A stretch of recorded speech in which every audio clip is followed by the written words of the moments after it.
All right, guys, and welcome. It's the Short Chat. It's episode 3. First-time hosts right here. We got me. My name is McCabe, and I'm joined by Jonah, Richardson, and Ethan, Wetzel. All right, and today we're just going to be talking a little bit about wrestling. So, I guess I should clarify here. We're talking about professional wrestling, so WWE, AEW, that kind of wrestling, not like Olympic wrestling. So, just to start off a little bit, what are y'all guys' favorite wrestlers, Jonah? I really like Roman Reigns. Roman Reigns, He's pretty yes, sir, cool, the the big tribal dog, chief. That's how we do it. I was really excited, at WrestleMania when he finally beat Brock Lesnar Yes, for the sir. Universal title. Yes, Bro, I was so happy.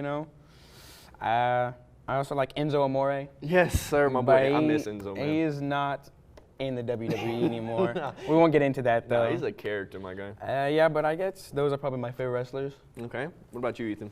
I will dog on you, Jonah. I hate Roman Reigns. I hate Roman Reigns with a passion. But my favorite got to be Big Show. Big Show, yes, sir. He's world's largest athlete. What about Big Show makes him your favorite, though? My dad kind of built like him, so I was like, it's my idol. Wow. It's my dad. Yes, sir. I've always liked Big Show. Big Show's cool. For what he is, kind of like the novelty of just like the big man wrestler, it's always like, that's a really interesting trope to me. Because you could be a big guy, but if you're not like a safe worker, it's like a delicate balance. But he's known to be like one of the safest workers, which like he doesn't injure a lot of people. He keeps it safe. He's really good. Honestly, I don't really have a favorite. Right now, I've been looking at Finn Balor. Oh, yes, sir. He's pretty I wanted him to win King of the Ring at Crown Jewel this last week, but they gave it to my boy Xavier Woods, which I can't really knock on that either, because like Xavier Woods is cool. He's needed something to do, and he needed to get away from the New Day a little bit. But yeah, how did y'all guys get into wrestling, Jonah? I started watching it when my brother moved in with us. Mm-hmm. When was that? I don't know. He was probably about like 19. And So 2019, or no, he was 19. oh, he was 19. Okay. But yeah, he started watching it. And I was like, oh, what's this? That was Okay. kind of cool. And so we started watching it, together. So about how old were you, like whenever you started watching? Bro, I was probably about like 10, 10, yeah, maybe. So I was around, still like, in So around like 2011, I was going to Ben 2012, Franklin. I don't know what 2010. kind of school that is. Okay, it's elementary school. But yeah. Okay. So And he was then a youngin'. Yeah, and then after he moved out, when he turned 21, I kind of stopped watching it. So Okay. I'm kind of a newbie still a little bit All right. on today's episode. But yeah, Okay. that's about. What about you, Ethan? I probably started watching it like late 2000s. Like Okay. me being like Right at the tail end, like. yeah. Okay. Like me being an idol watcher, it's just sort of like something I was like, oh, wrestling's on. Okay, I'll go ahead watch it. Casual viewer. Okay. Yeah, like I joined relatively around the point to where it was like Mark Henry versus Big Show was a massive thing. Just two big dudes, like man. So around 20, like 10, 20, like 2009. Okay. Yeah. It's kind of a funny story how I got into wrestling, because there was a time where one of my uncles moved in with my grandma. Like he was living with my grandma for a little while, and he just loved wrestling. Like he's always liked it since like the 90s. And this was around like 2009 or so. So every Monday and every Friday he'd watch Raw and SmackDown. So he'd turn it on the TV and he'd watch those. And I remember they thought it was stupid at first. Like they were just like, wrestling, like what is this? But eventually my grandma started watching it with him. And so she got into wrestling before I did. And then eventually, like I just always go over to her house and she was watching WWE. And so since around 2009, I've like casually watched it week by week with my grandma. But starting around 2015 or 2016, when I really started like getting into like the internet and getting into like the communities and stuff, seeing like New Japan Pro Wrestling and all that kind of stuff, seeing the rise of like the Bullet Club and stuff, that's when I started getting really like religious, like watching it all the time, following it on the internet. Like it's just my thing. So you telling me your uncle had your granny watching WWE? Yeah, literally, bro. And then she got me watching WWE. Now here we are. That's like, I don't know why, it like seems such like an uncommon type thing. Just someone's granny watching WWE. Yeah, but that's the thing. It seems like an uncommon thing, but then you hear like people's stories of like how they watch it, and I feel like I get the grandma story like a lot, like especially with like watching the documentaries on like Peacock and stuff about like the wrestlers and stuff like that in their previous lives are like, yeah, I got into wrestling going to matches with either their grandpa or watching it on TV with their grandma, and their grandma's like always really into it. Like, it's like she wanted to smack those wrestlers so bad. RKO him, get him, son. So so me and you started watching around the same time, because I distinctly remember like Big Show and Mark Henry like every week, like they'd be fighting about something. I remember there was one week where like I looked away for like 2 seconds, and then all of a sudden they were like outside and like the steps were all messed up and stuff, and I was just like, what did I miss? I looked away for like 2 seconds, but like that era of wrestling, like I look back on a lot of nostalgia. Like if I like go back and watch like 2010, it's not the greatest stuff at all. Like there's definitely better stuff to go back and watch, but I don't know, it's just something about the like early 2010s and like to 2012 that was just so like inherently like I watch it and I'll be like, I remember that happening. Like I remember I went back just a while ago, I was watching this episode of Raw. It was David Otunga and John Cena going up against like some other team. I forget who it was probably like Legacy or something. But I remember it was the first time I'd ever seen somebody like walk out of the match like their partner, because David Otunga was like, yeah, tag me, and then he jumped off the apron whenever John Cena like got close. And I remember like watching that as a kid. I'm like, he can't do that. He can't. He has to be his partner. Yeah. So I just remember going back and watching that. I'm like, I remember that. I remember seeing that. So that's just like something cool about wrestling. Like it can recall memories that you never even thought you had. One of my fondest memories with wrestling is it's got to be whenever Mark Henry just I forget what the move is called, but got Big Show up on the top rope. Oh, the suplex. Yeah, and the ring just popped down. I remember being little. I was like, oh my. Big Show's dead. You remember when Hulk Hogan lifted up Andre the Giant? Yes, sir. I mean, I don't remember because I was in like the 80s. I mean, yeah, but I've seen it. But yeah, like I remember hearing about that. Like that was such a big thing back in the day. Like Yeah, nowadays, he's the first person to ever lift Andre the Giant. Nowadays, anybody can really like fight anybody. Like it's not really a big deal whenever someone like Rey Mysterio goes up against like someone as big as like Braun Strowman or the Big Show. And but I remember back in the day, like that was a big thing. Like people like Andre, like you couldn't do that. Like you couldn't pick him up. Like it was just like the whole kayfabe thing, like trying to keep it alive, where it's just like this is real. Like they're actually fighting. But they don't do that so much anymore. Yeah. I wish they did. Though. There's a funny meme though. It was like I stopped watching after Rey Mysterio won this match. And it was a match. It was a screenshot of Rey Mysterio versus Big Show, the Great Khali, and Mark Henry. So just 400-pound dudes versus like 5'5" Rey Mysterio. It was funny. So speaking of like eras and like when we started watching, like what's y'all's favorite era of wrestling? Like you got a favorite, Jonah? I don't really know all the eras, but I remember the Attitude Era. Yes, sir. Where Stone Cold was going crazy on everybody. The music would hit and everybody would just go wild for Remember, Stone Cold. he had a Stone Cold stunner on Stephanie McMahon. That was pretty funny. Yes, sir. Hit a stunner on a woman. What about you? You got any favorites? I'd just say like around like the time zone of like 2008 to like 2012. Yeah, that was a pretty good one. It was like whenever they switched to, they were getting out of doing the whole ruthless aggression thing of like the mid 2000s, and then they really started being like PG. I guess you could call it either the PG era or the HD era, because that's whenever they started being high definition on there. But yeah, the PG era, it kind of is dying down a little bit. Like they're still PG, but you know. I think my favorite to go back and watch would be the ruthless aggression era. So that's around 2002 to like 2007 or so.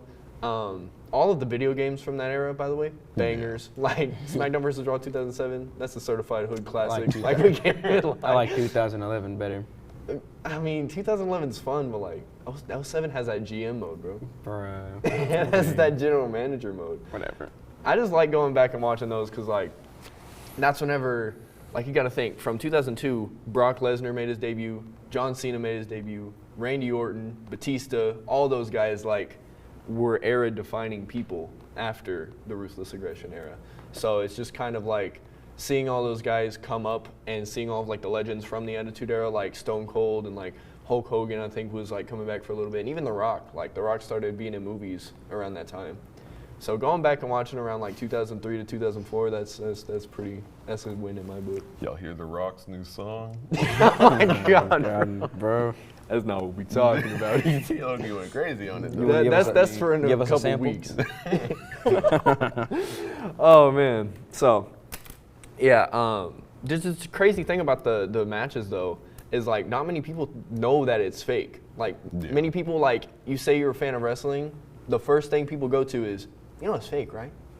It's like, yeah, tell me there's no Santa Claus or something, bro. Yeah. Like, give me something entertaining. Like, I know it's not real, but I watch it for the same reason you would watch, say, like, Game of Thrones. Yeah. Like, I know they don't actually got dragons up in Game of Thrones. Like, I know they aren't actually hitting each other, but this stuff is entertaining to me, okay? Just leave me be.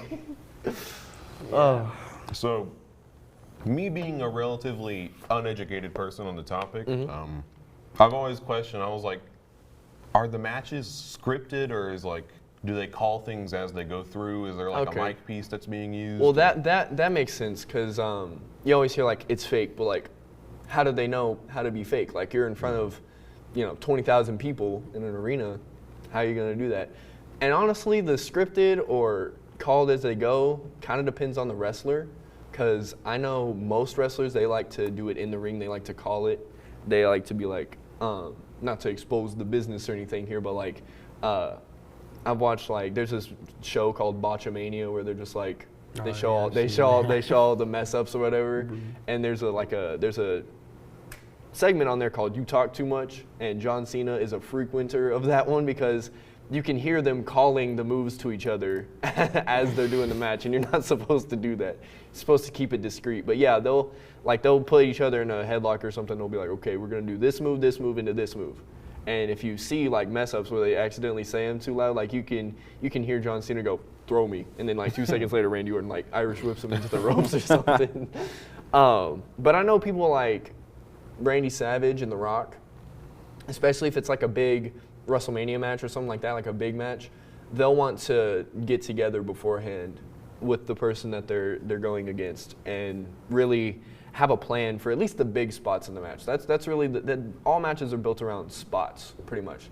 So like you have the big like, we'll come in, we'll like do the whole like chain wrestling thing, we'll build up to the big superplex off the ropes, near fall type thing, and then it's just like you build up until you're finished, which is how the match ends, whether it be by disqualification, by count out, by a pin or submission. And you usually like have like however long they give you, and then you say, okay, let's do the finish, let's go home, and then ref counts to 1, 2, 3 or whatever, and you just go home. So it depends on who the wrestler is, but yeah, it's usually called as it goes along. How do they decide who wins? That's up to the person who's running the show because everything's built around storylines, right? So like everything you see on TV is a part of a storyline usually if it's good. So the person who does that, say in like the WWE, that's all Vince's stuff. Like he has a span of writers, but Vince McMahon, the head honcho, he's really in control of all the stuff. Like he says who wins or who loses, and he really like he controls most of it. Like there's writers, of course, but he has final say. Or like in AEW, the general manager there is Tony Khan. He gave creative control to a couple of wrestlers, but then he realized that that's not a good idea because they're just going to make themselves win all the time. So he's like, maybe I won't let Kenny Omega and the Young Bucks say what they want to have happen. Definitely. So yeah, it depends on who's calling the stuff, but like yeah, that's all the writers kind of thing. I've heard some relatively bad things about like you hit like a certain age as a wrestler and it's kind of just like there's no backup. Yeah. Your wrestling days are over and you're left with nothing. There's been a good few people who've come out and talk about that, namely being like maybe Bret Hart would be a good one. Cause yeah, I don't think a lot of the old wrestlers are very appreciative of coming into such a business where they're like, we're gonna give you this, you're gonna be such a big shot, you're gonna be the guy, and then you put your body on the line for somebody for so many decades, and you do so much for them, and then by the time you're old and you can't wrestle anymore, they don't give you any benefits. Like you don't have like like, you know how those like the football players have the little plans after they get out of the NFL for like health insurance and stuff. Yeah. They don't get any of that. They got to pay for your own stuff, and you probably won't have any money after you're done wrestling anyways, because what a lot of people don't realize is, especially when you're first getting into the business, you don't make any money, because like when you're first coming in, you have to get to places that you're wrestling by yourself, which is usually way far away where you live, unless you've moved somewhere, which even that can cost a lot of money as well. You have to buy your own stuff, you have to do your own thing. And then at the end of the night, whenever you wrestle and you get paid, you only get like $50 sometimes or less. And you're only doing it for like 5 to 10 people on a good day. You're not starting out going in front of those thousands of people and making the millions of dollars that you think of like the biggest wrestlers making. So you come into this business with all these promises, and then by the end, like, what are you supposed to do? They're getting a little better about that. They're doing a lot more to like avoid stuff like the Chris Benoit situation happening again. If you don't know about what happened with Chris Benoit, just look it up. I don't want to talk about it here. But let's just say concussions and steroids and performance enhancing drugs can do some messed up stuff to yourself. So they're doing a lot better with wellness checks, and like you can't hit people over the head with chairs anymore and that kind of thing. So basically, it's like these back then older wrestlers are kind of just a horse with a broke leg, you know. It's just sorry, buckaroo. Pretty much. Yeah, especially when it came to the whole like you're putting your life on the line for these people, and what are you really getting out of it? Like, not much. More of a lighthearted topic, maybe. What's y'all's favorite theme song of any wrestler? My favorite theme song? Oh, goodness. You talked about Enzo earlier, right? Yeah, this is pretty good. You got a pretty fire theme song. I like Seth Rollins. Bro, the new one or like the old one? The old one, Burn It Down. Yes, sir. Yeah, it went pretty hard. You talked about Dean Ambrose earlier before the shoot. You like, how's his theme song? That's all right. Or John Moxley. I was just saying how Ethan looked like Dean Ambrose. Boy! No. What about the what about AEW? Y'all like anything about AEW? Any theme songs? Anything from there? I don't know. You don't know anything? Much about My way AEW. to talk about Paul White for the 4th time this episode. Yeah, the Big Show, Paul White. Yeah. Oh my goodness. His theme song, that thing. Yeah. You hear the way. Whether it's like the WWE or the AEW one, Yeah, both like, just both hit different. They're both sang by the same dude perfect as well. Yeah. Jeff Hardy's theme song, No More Words. His old one / current one, I guess. I like Shawn Michaels' theme song. Yes, sir. Shawn Michaels had like the same theme song since like the early '90s. Yeah. Barely even changed. Undertaker's is a classic. Yeah, that's a classic. You know, and he's had a couple of ones too, cause like Dead you have, Man like, Walking. You have had the bike phase. Yeah, he had the old one like when he was the mortician, where it's just like church organs and stuff, Yeah. and then he had like the biker one where it was just like rock music Just and keep rolling. and Limp Bizkit. But yeah, Jeff Hardy's I think his smacks for me. Talking about Undertaker, how many like different stages of Undertaker were there? There was a few. There was the original one where he was like the mortician guy. And that was back in the era, because like that was 1990. So that was like a big character era. Like you couldn't just have a wrestler. Like you had to have like garbage man, who was a wrestler, race car driver, who was a wrestler, mortician, who is a wrestler. But once they started getting into like the Attitude Era, then that's when it got a little more edgy, because like he was just like the Prince of Darkness is what they called him. But yeah, and then after the Attitude Era ended and we like got into like early 2000s, that's when he was the biker. So he was like a more of himself, because like that's just how he is. He's just like Texas man, and he just likes riding his motorcycle. And then he went back to like being the dead man, but then that's when he was like solidified pretty much, because he'd been in the business for like 15 years at that point. So he was the phenom. He was like the most feared man ever. So The Undertaker had a really interesting career. That 21-0 streak that was ended by Brock Lesnar in 2014, garbage, 2013. bro. About that match, like, wasn't like the Undertaker, didn't he come out and say just like, I don't remember that match? Yeah, literally he got like a concussion like early on in the match, and he just didn't remember anything else after that. For So real? there's a big conspiracy that might not even have been the plan, because if you notice, they counted the 1, 2, 3. Brock's music didn't play for like any time after that. All right, I think we're about out of time. I think this episode went pretty well. How do you guys think about that? Pretty good. Come back next week for more episodes. Check out our previous ones if you haven't already. This has been the Short Chat. Thank you for watching. See you later.